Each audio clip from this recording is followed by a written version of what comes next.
Sending trans women to male prisons is a bad idea. Trans women should be in women's prisons.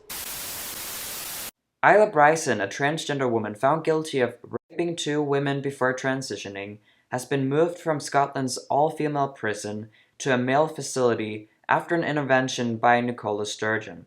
According to the First Minister, Bryson would not be incarcerated in the women's prison, either short-term or long-term, after a report saying the offender had been transferred there on Tuesday prior to sentencing, prompted outrage across the political and campaigning spectrum. Some would call this event a U-turn, that they just corrected a mistake. Oh yeah, it's just a tiny mistake that you let a man with a wig on into the women's prison even though he is accused of raping women.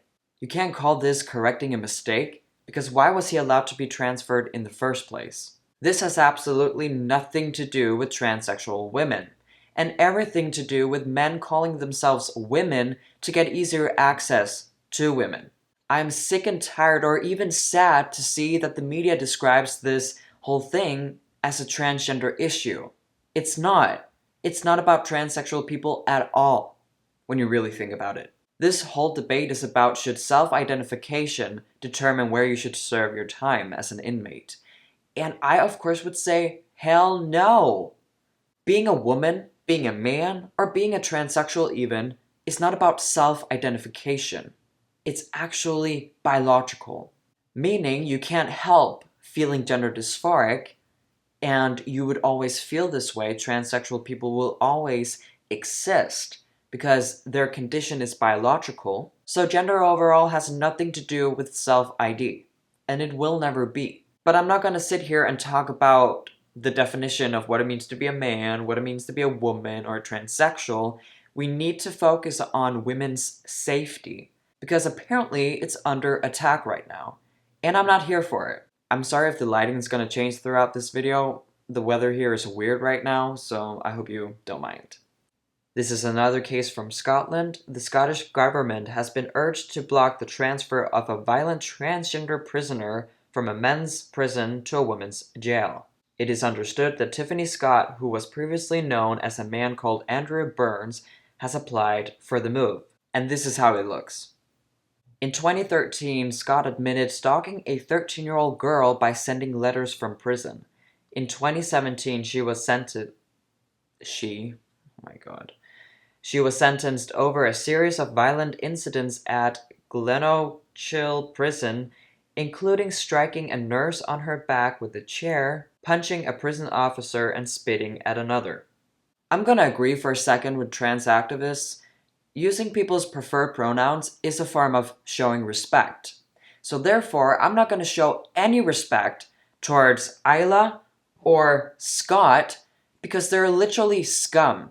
Maybe the newspapers are using she, her pronouns because that's their legal gender, and I get it, they don't want to be sued or whatever, but why would you use a rapist or a child predator's preferred pronouns? Like, are you literally stupid? Recently, I started to talk about J.K. Rowling for the first time, and now I'm obsessed with her. I think she's awesome. Here's what she wrote in a tweet. So, in Nicola Sturgeon's Scotland, trans women aren't women if they're convicted double rapists like Adam, Isla Bryson, Graham. And it's so true. You would think that self-ID and non-binary is always valid in every single situation. But when something serious happens, apparently it's not a thing anymore. Or apparently we're allowed to gatekeep. If you don't know what I mean, look at the tragic thing that happened in Colorado. The shooter claimed to be non-binary, and the trans community was like, no, he's not really non-binary, that's just something that he says. So now it's okay to gatekeep even though you hate my guts for gatekeeping who's a true transsexual, who's not? It's sending a signal that non-binary and self-identification is not that serious. It's selective tolerance, in my opinion, and it's not a good look. You are the biggest hypocrite if you don't think that you need gender dysphoria to be trans, you don't need any surgeries, you don't need any proof in order to be trans, and then when you don't at the same time believe that this person is actually a trans woman.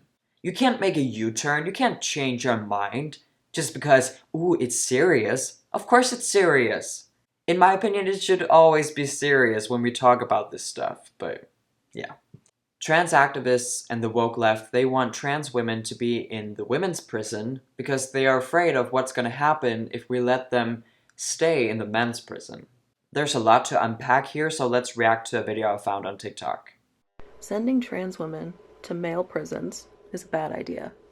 Trans women should be in women's prisons. If you disagree with that, I urge you to remove the idea in your head of like some frail, innocent little woman in a prison being like preyed upon. Remind it, these are criminals. Some of them a varying degree of crimes, so some of them sure are frail. It's not like all women are dainty little deer and all men are grizzly bears.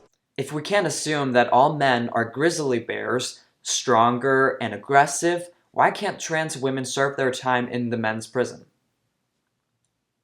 I'm sorry to burst your bubble, honey.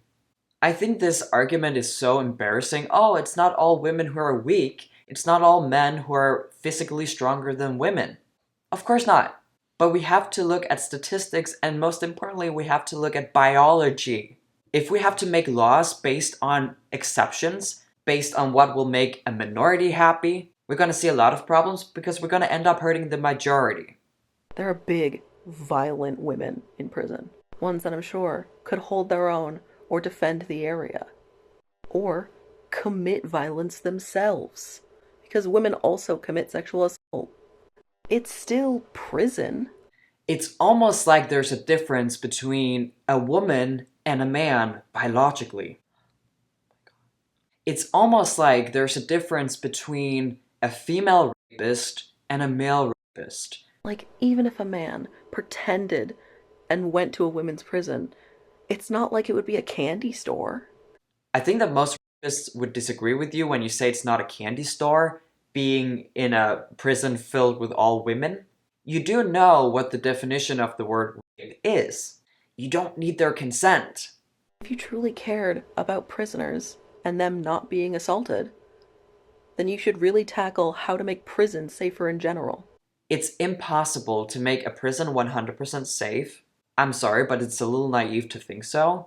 And if you truly cared about people's safety, you wouldn't ignore biological facts, common sense, and statistics.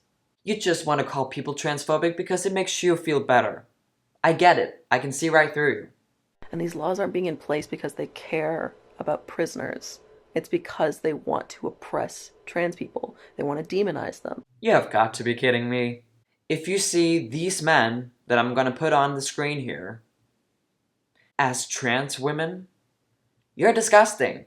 That there is a place in your heart for you to respect these people's gender identity is not okay. We gotta normalize saying to some people, you're not trans. You're probably just a predator and a bad person. Anyways, I think there's a valid point to say, isn't it dangerous for the true transsexual women to be in the men's prison?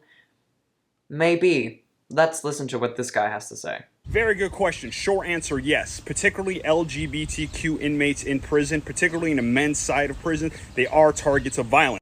In prison, there is a lot of toxic masculinity. So individuals like trans inmates or gay inmates, they are looked at as weaker or basically B-words. So they are constantly targeted, constantly harassed. They get sent to solitary confinement for protection.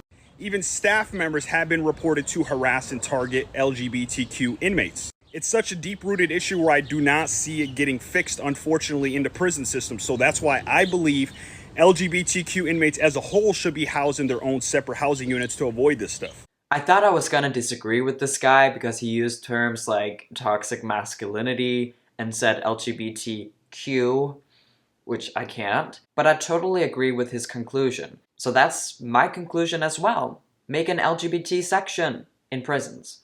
Thank you all for watching this video. As always, let me know what you think in the comments down below. Remember to like this video, hit subscribe and the notification bell. If you want, you can support me with a small donation under Super Thanks. It would help me out a lot, so thank you on beforehand. And I'll see you all in my next video. Peace out.